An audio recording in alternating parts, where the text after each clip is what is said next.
Hi, I'm Ethan from Canada. I said, hold up, wait a minute, something ain't right. Acura NSX. Please, like and subscribe.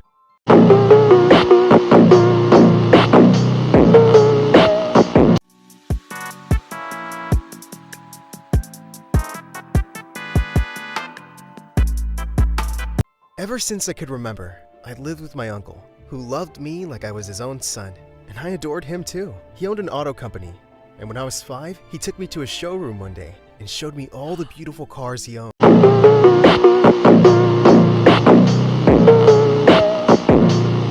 Can I drive this one, Uncle? One day you will, son, as soon as you're tall enough. I wanted to make my uncle proud of me, so I studied hard and always got straight A's. Uncle would be over the moon seeing my results, and he'd tell me that I'd take over his business one day. Lies, lies, and more lies, and lies on top of lies. I was thrilled to hear that, because I loved cars. But suddenly, everything changed in the 5th grade. My uncle introduced me to Giselle. A tall woman with a really long nose. Aw, you must be the nephew. So cute. She pinched my cheeks. And when my uncle wasn't looking, she smirked at me.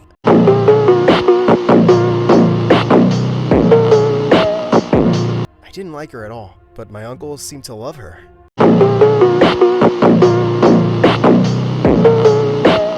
Because 2 months later, he married her. Die for fuck yeah. Yeah. Giselle had a son my age, Jeremy. And he was the slowest boy I'd ever met. Who would have thought? Not me.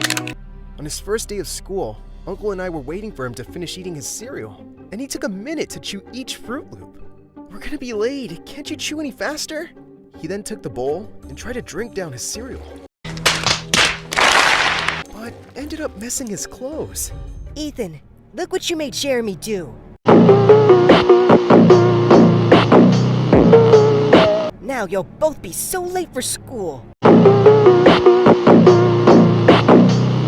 How is it my fault? Well, I can't wait any longer, so you take them to school, Giselle. I got to school 2 hours late that day. To make things worse, Jeremy was a real embarrassment. He sat in class with snot running down his nose, and didn't even realize it till one of the mean boys in class saw him. Look everyone, the new guy has some disgusting goo on his face. The entire class burst out laughing, and then Jessica, one of the prettiest and richest girls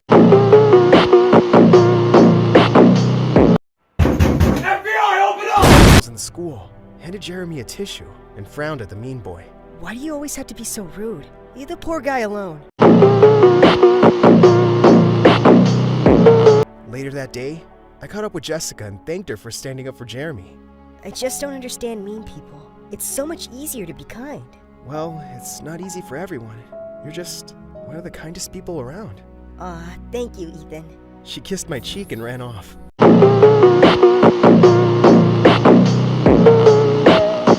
I liked her ever since we were little kids.